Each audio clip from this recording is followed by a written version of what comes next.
الرحمن الرحيم الحمد لله رب العالمين والصلاة والسلام على أشرف الأنبياء والمرسلين نبينا محمد وعلى آله وصحبه أجمعين ومن تبعهم بإحسان إلى يوم الدين أما بعد.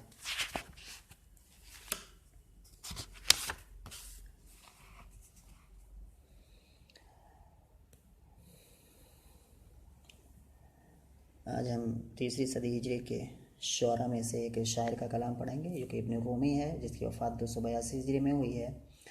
اور یہ کچھ اشعار یہاں پر کہہ رہا ہے جس کے اندر وہ ڈانٹ رہا ہے اپنے کچھ لوگوں کو جب انہوں نے اس شاعر کا ساتھ نہیں دیا یا اس شاعر کے تئیں وہ بے وفائی کا اظہار کر رہے ہیں تو ان کو توبیخ کر رہا ہے، ڈانٹ رہا ہے. تو کہہ رہا ہے شاعر: تخذتکم درعا حصینا لتدفعوا نبال العدا انی فکنتم نصالها وقد كنت ارجو منکم خیر ناصر على حین خذلان الیمین شمالها فإن كنتم لا تحفظون مودتي زماما فكونوا لا عليها ولا لها قفوا وقفة المعذور أني بمعزل وخلوا نبالي للعدا ونبالها. تخذتکم پر آتے ہیں، پہلی لائن جو شاعر کہہ رہا ہے تخذتکم یہ فعل ہے، تخذ یتخذ، وہ سمیہ سے آتا ہے یہ تخذ، جس کا معنی ہے اتخذ، یعنی کہ بنانا، کسی چیز کو اپنانا. تو یہ معنی ہو گیا، اتخذ کا معنی ہے. ویسے یہ جو فعل استعمال ہوا ہے تخذ، جس کے میں نے بتایا باب سمیہ سے ہے. تخذتکم درعا، در کہتے ہیں عربی میں کہ القمیص من الحدید، لوہے کی جو بنی ہوئی قمیص ہوتی ہے اس کو درع کہتے ہیں، درع. اور یہ لوہے کی قمیص جیسے کہ لڑائیوں وغیرہ میں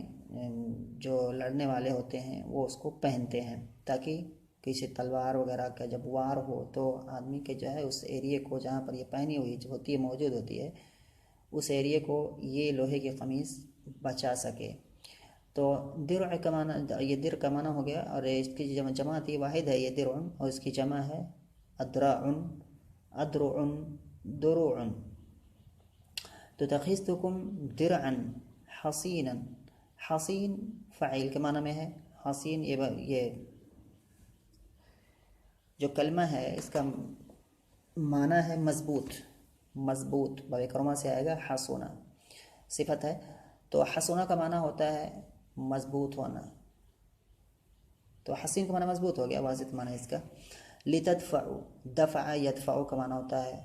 دور بھگانا، ہٹانا کسی چیز کو. لتدفعوا نبال العدا، نبال نبل کی جمع ہے، نبل واحد ہے، نبل کا معنی ہے السہم،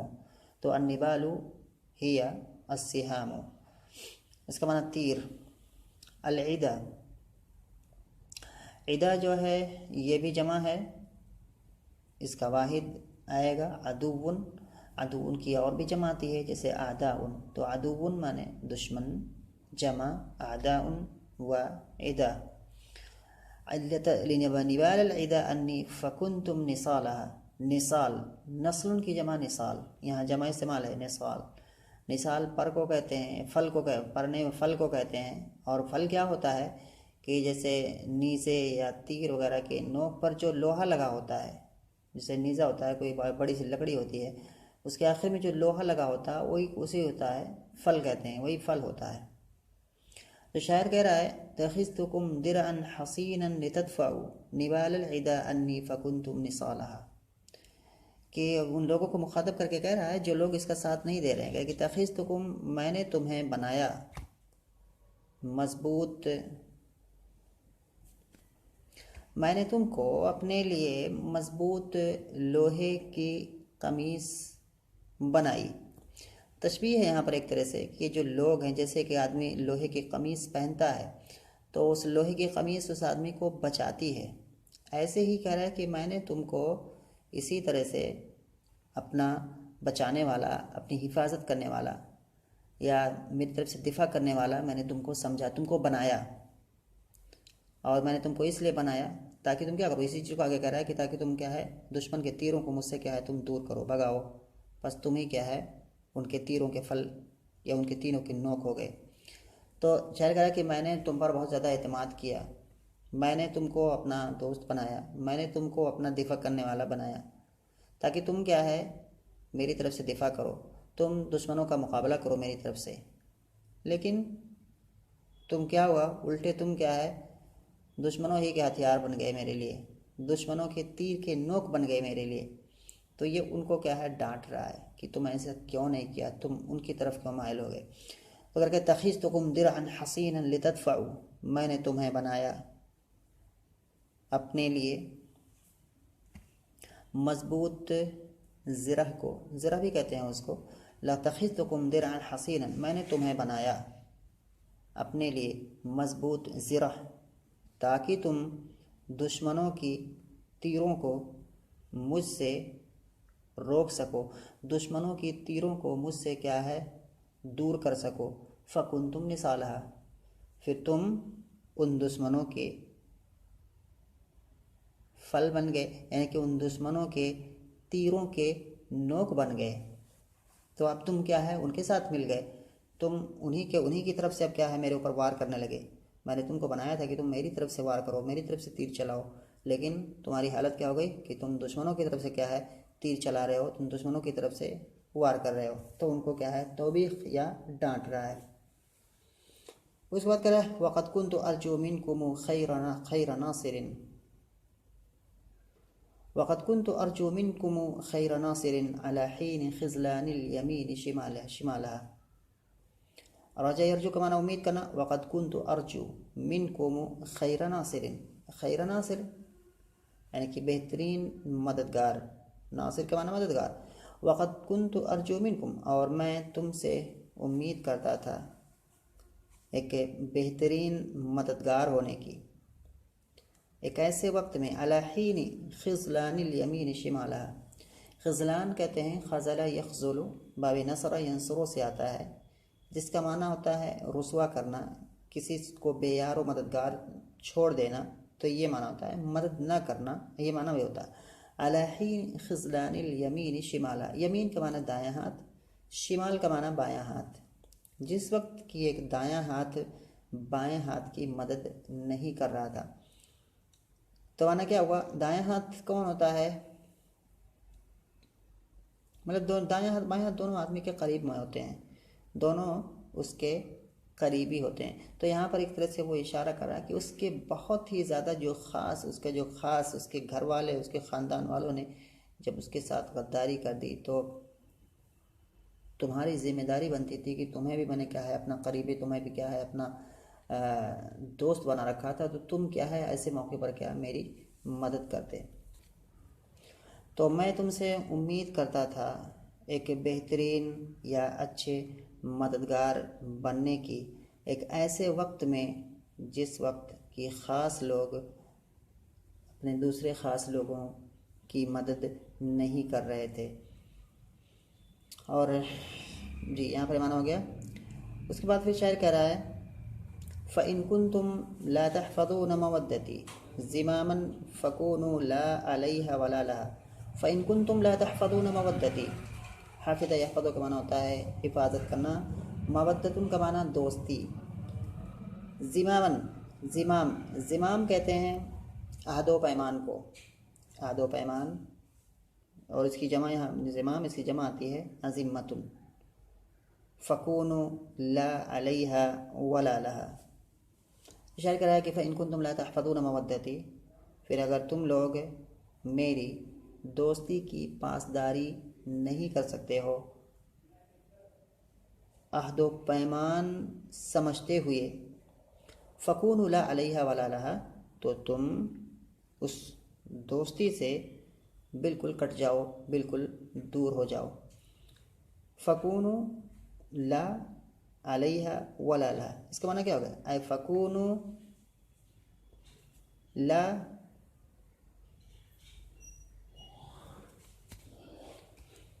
یعنی فَكُونُوا لا شَيْءَ عَلَيْهَا لَكُمْ وَلَا شَيْءَ لَهَا عَلَيْكُمْ، اس طرح سے اس کی عبارت بنے گی۔ اور اس کا معنی کیا ہوگا کہ تم بالکل اس سے کٹ جاؤ، بالکل اس سے کیا ہے دور ہو جاؤ۔ تو مطلب کہ لَكُونُوا لا شَيْءَ عَلَيْهَا لَكُمْ، یعنی کہ تمہارے لیے اس پر کوئی چیز نہ ہو، اور ایسے اس کے لیے بھی کوئی چیز تمہارے اوپر واجب نہ ہو، یعنی کہ لا شیء علیہ لکم، تمہارے لیے کوئی چیز اس کے اوپر ضروری نہ ہو اور نہ ہی اس کی کوئی چیز تمہارے اوپر ضروری ہو۔ تو اگر اس طرح سے کوئی چیز ہوتی ہے کہ ایک آدمی کی ادھر سے اس کے اوپر کوئی چیز نہیں ہوتی ہے، ادھر سے اس کے اوپر کوئی چیز نہیں ہوتی ہے، کوئی کہ دونوں کیا ہے، ایک دوسرے سے بے نیاز ہے،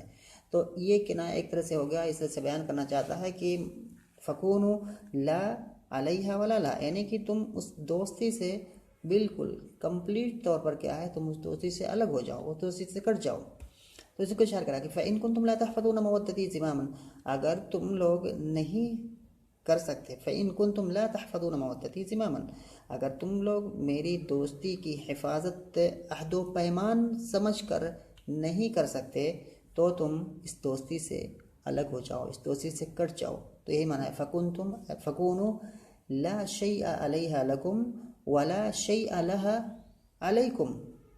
اس طور پر کہ نہ تو تمہارے لیے کوئی چیز اس کے اوپر واجب ہو اور نہ ہی اس کے لیے کوئی چیز تمہارے اوپر واجب ہو۔ اور اس طرح سے ایک اشارہ ہے اس میں کہ بالکل تم دونوں ایک دوسرے سے، یعنی کہ تم اور میری دوستی دونوں ایک دوسرے سے بے نیاز ہو جاؤ، ایک دوسرے سے کٹ جاؤ۔ اس کے بعد شاعر کہہ رہا ہے قفوا وقفة المعذور معذور انی بمعزل وخلوا نبالی للعدا ونبالها۔ قفو، وقفہ یقفو سے ہے جس کے معنی ہے رکنا، ٹھہرنا، کھڑا ہو جانا، قفو یعنی کہ رک جاؤ۔ وقفۃ المعذور، معذور کہتے ہیں جس کے پاس عذر ہو، صاحب عذر، تو وقفۃ المعذور انی بمعزل انی، تو انی جو ہے اس کا تعلق ہے بمعزل سے، اے بمعزل انی، معزل، معزل کا معنی ہوتا ہے الگ ہونے کی جگہ، جدا ہونے کی جگہ، معزل، عزل یعزل اس کا فعل آتا ہے کسی کو الگ کر دینا، جدا کر دینا۔ قفوا وقفة المعذور انی بمعزل وخلوا نبالی، خل یخلی تخلیہ، اس کا معنی یہاں پر ہے ترک یترک، یعنی کہ اترکو، وخلوا نبالی للعدا ونبالها۔ تو شاعر کہہ رہا ہے کہ قفوا وقفة المعذور انی بمعزل، قفوا وقفة المعذور بمعزل انی، تم ایک معذور آدمی کی طرح سے مجھ سے الگ یا مجھ سے دور کیا ہے، کھڑے ہو جاؤ۔ تو اس میں کیا ہے کہ ایک آدمی جو معذور ہوتا ہے اور وہ کسی کی مدد نہیں، کیونکہ وہ معذور ہے، کسی کی مدد نہیں کرتا ہے، اپنے دوست کی مدد نہیں کرتا کیونکہ وہ معذور ہے، تو اس کو معذور سمجھا جاتا ہے اور اس کو جو ہے کوئی برا بھلا نہیں کہا جاتا ہے۔ تو ایسے کہہ رہا ہے کہ اگر تم کیا ہے ایک معذور شخص کی طرح، تمہیں مدد نہیں کی میری، معذور شخص کی طرح سے کیا ہے، مجھ سے کیا ہے دور الگ کھڑے ہو جاؤ، اور پھر تمہارا اس میں کچھ کہنا ہی نہیں کہ ہم نے ایسا کیا، ہم نے ایسا کیا، کچھ بھی نہیں کرنا ہے، اور چھوڑ دو میرے تیروں کو دشمنوں کے لیے چھوڑ دو، میں کیا ہے میرے تیر دشمن کو پہنچیں گے، اور دشمنوں کی جانب سے جو تیر میرے اوپر آ رہے ہیں وہ بھی جو لگنا ہوگا لگیں گے، تو تم بیچ میں اب تم لوگ مت آؤ۔ جیسے ایک آدمی معذور ہوتا ہے، شریک نہیں ہوتا ہے لڑائی میں یا کسی مسئلے میں، کسی مارکے میں، تم بھی کیا ہے ایسے ہی اس جو برا مارکہ ہے، جو لڑائی ہے، اس سے کیا ہے تم اپنے آپ کو دور کر لو اور چھوڑ دو میری ان تیروں کو، میرے تیر جائیں گے دشمن پہ، ان کو لگیں گے، ان کے تیر آنے دو میرے طرف، میں خود اپنا بچاؤ کروں گا۔ تو اس چیز کو اشارہ کرا قفوا وقفة المعذور معذور انی بمعزل، تم ایک معذور آدمی کے مانند مجھ سے الگ کسی جگہ میں جا کے کھڑے ہو جاؤ، کسی جگہ میں جا کے ہو جاؤ۔ وخلوا نبالی للعدا ونبالها، اور میری تیروں کو دشمنوں کے لیے چھوڑ دو، ونبالها، اور ان کے اے وخلوا نبالها لی، اور ان کے تیروں کو تم چھوڑ دو میرے لیے۔ پھر سے ایک بار ہم کر رہے ہیں جلدی سے ان چاروں لائنوں کا۔ کہہ رہا ہے کہ تخیستکم، میں نے تم کو اپنے لیے مضبوط لوہے کا زرہ سمجھا یا مضبوط لوہے کا زرہ بنایا، تاکہ تم دشمنوں کی تیروں کو مجھ سے روک سکو، پس تم خود ہی ان کی تیروں کے نوک ہو گئے۔ وقد كنت ارجو منکم خیر ناصح، اور میں تو تم سے اچھے مددگار کی امید کرتا تھا ایسے وقت میں جس وقت کی خاص لوگ اپنے خاص لوگوں کی مدد نہیں کر رہے تھے۔ فإن كنتم لا تحفظون مودتی، تو تم اگر میری دوستی کی پاسداری نہیں کر سکتے ہو، زماما عہد و پیمان سمجھتے ہوئے، فکونوا لا علیہ ولا لہا، تو تم اس دوستی سے بالکل بے نیاز ہو جاؤ۔ وقفوا قفو وقفۃ المعذور انی بمعزل، اور تم مجھ سے کسی الگ جگہ میں ایک معذور آدمی کے مانند کھڑے ہو جاؤ، ایک معذور آدمی کے مانند دور ہو جاؤ۔ وخلوا نبالی، اور تم میری تیروں کو چھوڑ دو دشمنوں کے لیے، اور دشمنوں کی تیروں کو چھوڑ دو میرے لیے۔ اسی پر اتفاق کرتے ہیں، اور انشاءاللہ اگلے